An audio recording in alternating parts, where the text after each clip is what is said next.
Esau couldn't have been white because he was born before the mutation ever existed. So again, the Bible didn't lie, history didn't lie, genetics didn't lie. The lie came from theology that needed whiteness to exist in the text, even when the text never produced it. And that's why the doctrine collapses under scripture and science at the same time. If Esau was white, then Adam was white. Then Eve was white. If Eve was white, then Africa produced Europeans before Africa produced Africans, which means science is lying, which means geography is lying, which means biology is lying, and only the commentators are telling the truth. But make it make sense, Cletus, because it's not. You can't call Esau white without rewriting Adam, without repainting Eden, and without replacing the very people the Bible calls the apple of Yah's eyes. And that's the real reason the lie was created. Not because the Bible said it, but because supremacy needed it. All right. Shalom. This is Shalom from the Great Millstone Atlanta Camp. Before I get started with this lesson, I want to give all praises, honor, and glory to Yahweh, Bahashem Yahweh Shai, Bahashem Rahakwadash. Double honor some of the elders and apostles of Great Millstone that teach and rule well. Peace, love, and safety to the hopeful elect. And of course, you just saw this video. This woman here is saying that Esau Edom is not the so-called white man. Now, just to go into that a little bit more, Esau Edom, without a doubt, is the so-called white man. All right. Not saying that every so-called white man is an Edomite. There are some white people, so-called white people, that are Israelites. And you also have colored people that are actually Edomites, because it goes back through your father's seed, your father's bloodline. All right. You're going to have people that look white, and, you know, they have maybe, it's been white mothers, but the original father, the great grandfather, was a black man, so-called black man, or Spanish. All right. You got a grandfather that's Spanish, and his son marries a white woman. They have a son, he marries a white woman. They have a son, he marries a white woman. And they're creating Israelite children through these other nations of women. So they're gonna look more like the woman because of the breeding, the mixing. It's kind of it's just simple genetics. All right.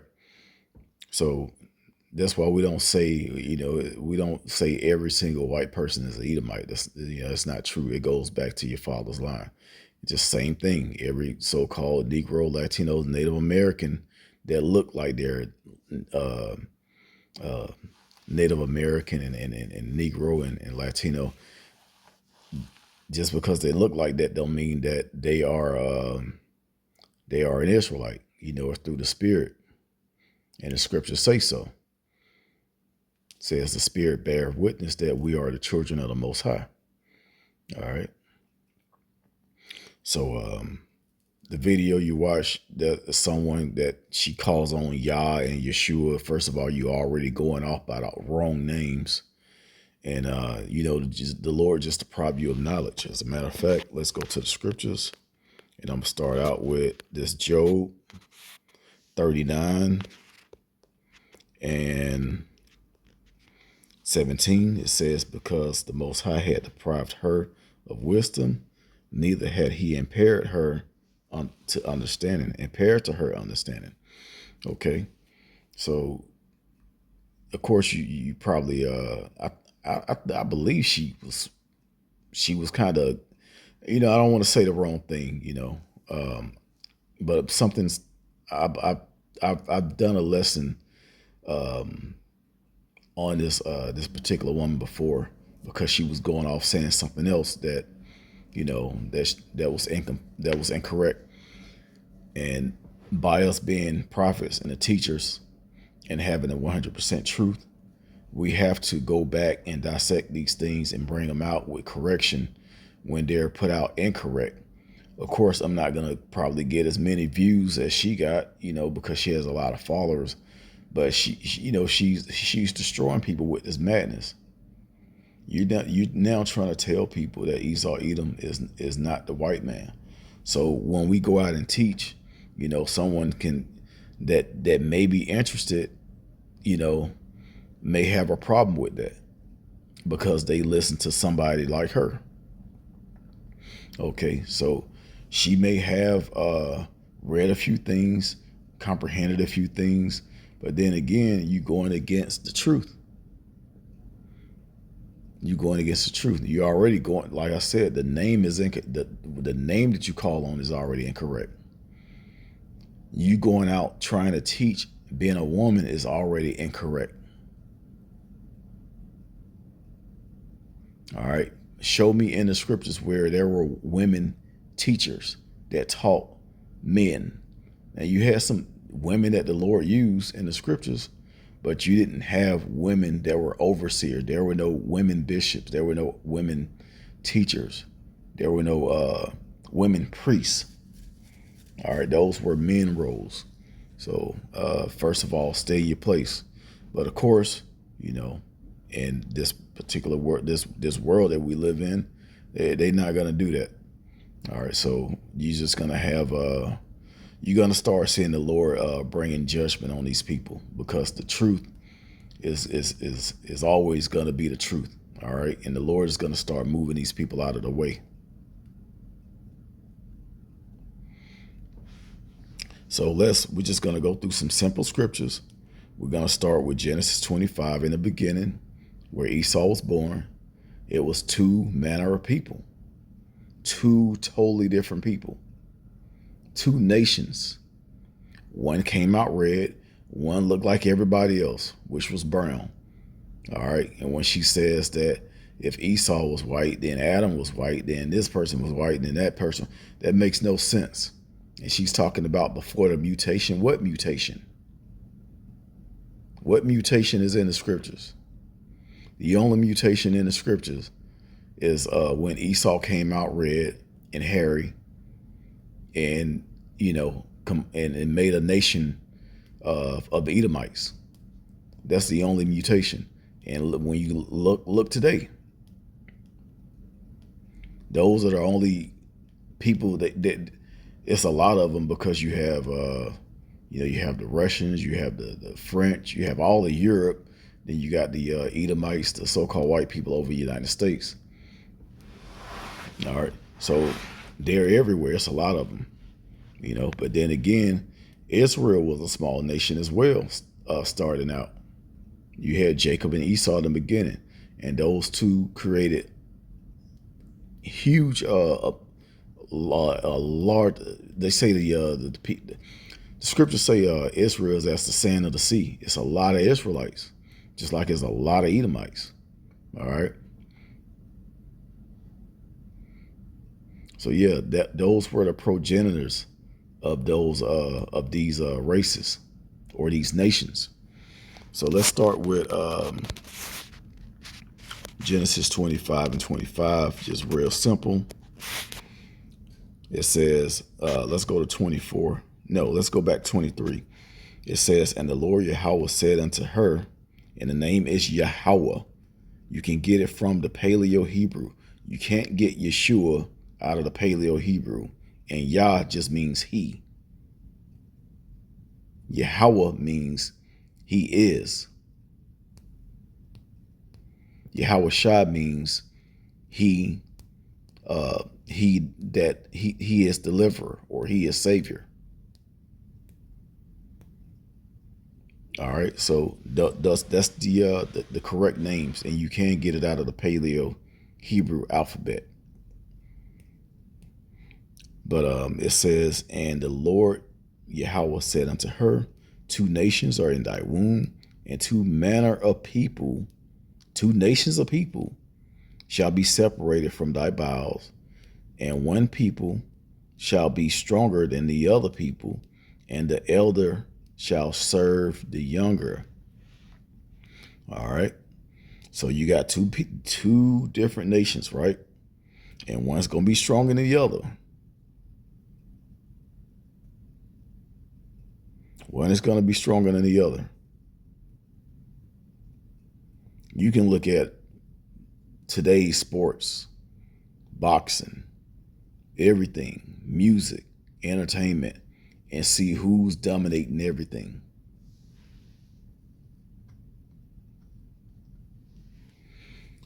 And then you have one person or one nation that has power over everything, power over the earth, power over the money, power over all the weapons.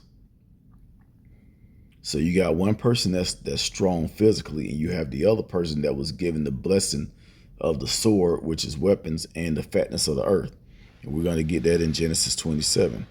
But we're going to continue in this Genesis 25 and read down 24 and 25. And when her days to be delivered were fulfilled, behold, there were twins in her womb. And the first came out red. All right. Now that word red is red. It's not ruddy. Because they can go and say, well, King David was ruddy. Ruddy means he had a young healthy face.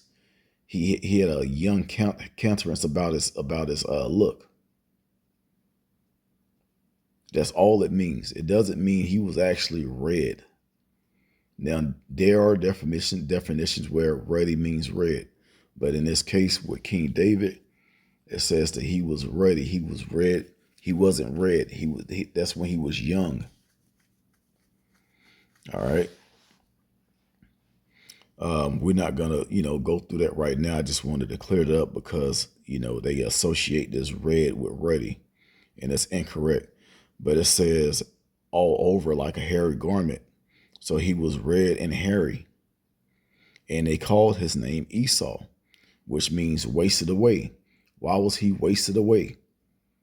Who on the earth, by them being born in the condition of their skin and their body, that looks like they're wasted away? Why does it say that? Because they didn't have any pigment. That is protection. Protection from the sun. Even pigment in your hair, your eyes, making your hair more coarse. That's protection.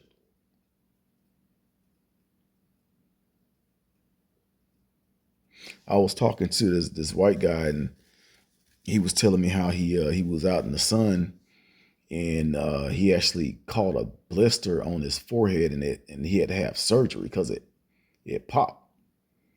Just being out in the sun. And I'm like, that wouldn't happen to Jake. You know what I'm saying? Unless they just didn't have pigment. Didn't have any melanin.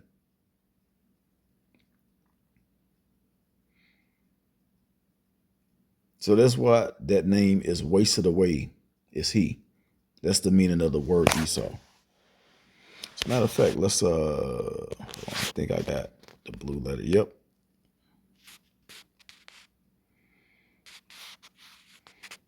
Before I get that, as a matter of fact, I'm going to get this also because this is the blessing. I'm going to start at 38. But let's go in the definition and look at the word Esau.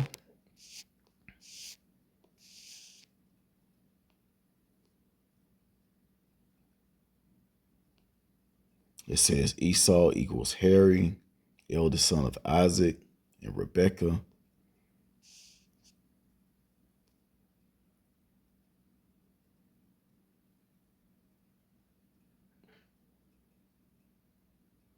Right here it says progenitor of Arab people. That is incorrect. That is incorrect. The Arabs are the Ishmaelites. They're not Edomites. They didn't get the fatness of the earth. They didn't get the blessing of the sword.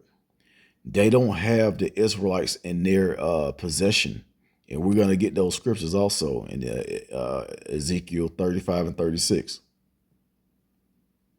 So, Esau has to throw something in here. But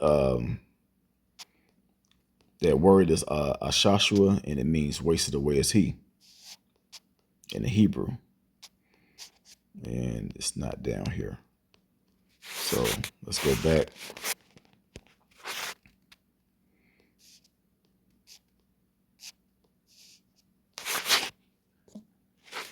It says, and Esau said, this is verse 38, Genesis 27:38.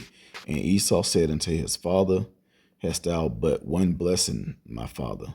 Bless me, even me also, O my father. And Esau lifted up his voice and wept.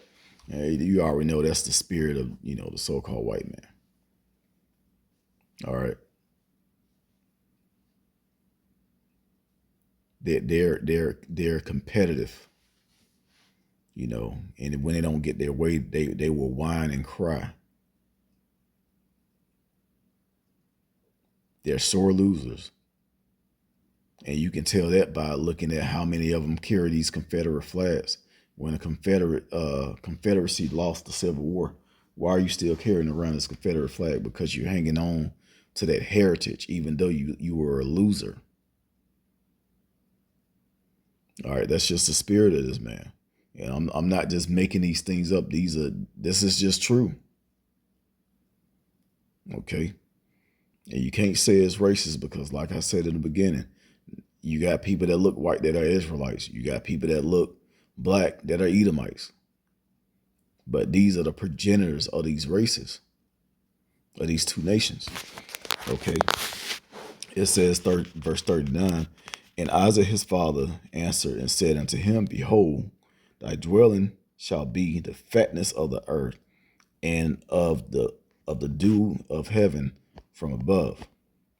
And by the sword shalt thou live, and shalt serve thy brother. And it shall come to pass, when thou shalt have dominion, that thou shalt break his yoke from off thy neck. All right, but let's go back to at the beginning of 40. It says, and by the sword shalt thy live, and shalt serve thy brother. Okay, think about it. Just think about it. Who has power over all the weapons? And what nation have served the other nation with those weapons? Do you have Arabs coming over here killing blacks, Hispanics, and Native Americans? Chinese? Africans? No. It was always the so-called white man. Christopher Columbus came over. The Pilgrims came over, wiped out the Native Americans. The Spaniards came over. White people went down into South America, conquered the Northern Kingdom. Portuguese came over, so-called white people, went down in Brazil, conquered them. British came over, wiped out the Native Americans, brought over the Negroes, enslaved and conquered them. That's why we speak English and Spanish mainly. Excuse me.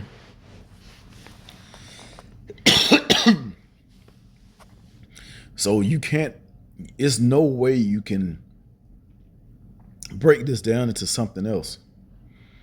So she's saying all this stuff about Esau is not the so-called white man.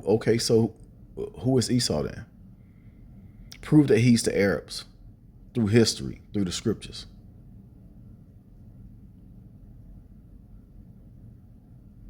You won't be able to do it. All right, let's look at this word. Where is it? Verse 39, fatness. Fatness, it says, let's go to the Hebrew. It's mashman. Let's play it. Strong's H, 4924. Mishman. Mashman. Second entry, Shemanim. Okay, so Mashman, fatness, fat pieces, fertile place, rich prepared food. All right. So who has the best places on the earth right now? Who's in the Fertile Crescent? All right, let's get that.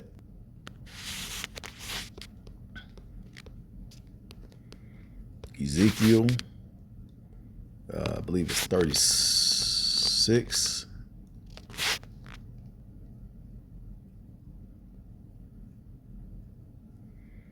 Okay, Ezekiel 36:5. It says, "Therefore, thus said the Lord Yahweh thy power, surely in the fire of my jealousy have I spoken against the residue of the heathen and against all Idumea."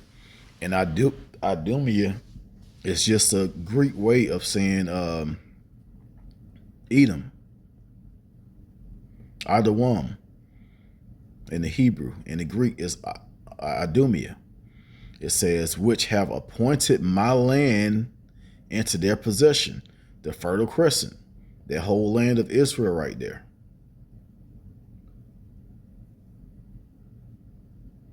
What they call the Middle East, which have appointed my land into their possession with the joy of all their hearts, with despiteful minds, to cast it out for a prey. Okay, so that's let you know who's over in the land now.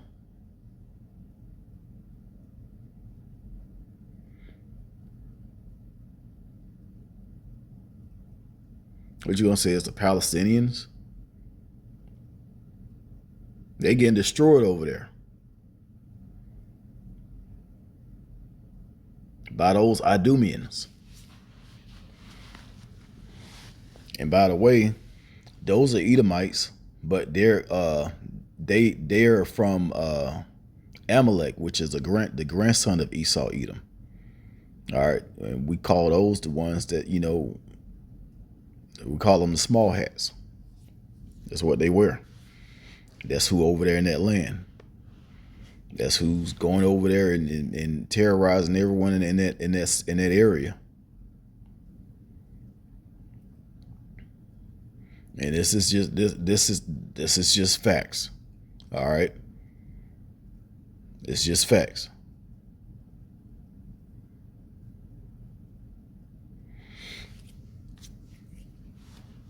Let's go back to Ezekiel 35 because it talks about how they came and conquered the northern kingdom and the southern kingdom.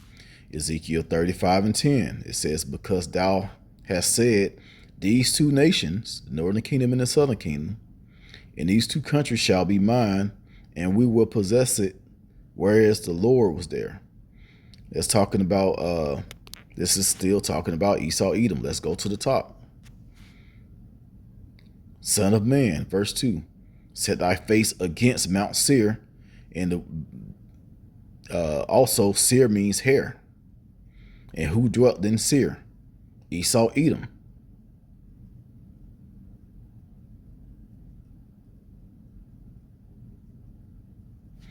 All right, let's jump back to Genesis. I think it's 36. Just gonna go down a little bit.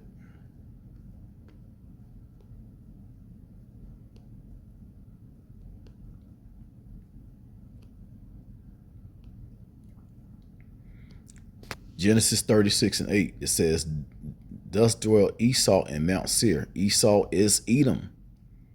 All right, so when you hear Mount Seir, Esau, Idumea, these are talking about the Edomites. So yeah, what people came and conquered the northern kingdom and the southern kingdom? Like this is really simple. Is you really have to have some real strong demons on you to say things like this, to go back and say, you know, what has been proven through history, through the scriptures, who these people are, who they are today, how they're gonna be, the characteristics, and say that it's not the progenitor of the white man. You really have to have some strong demons on you to try and break that down.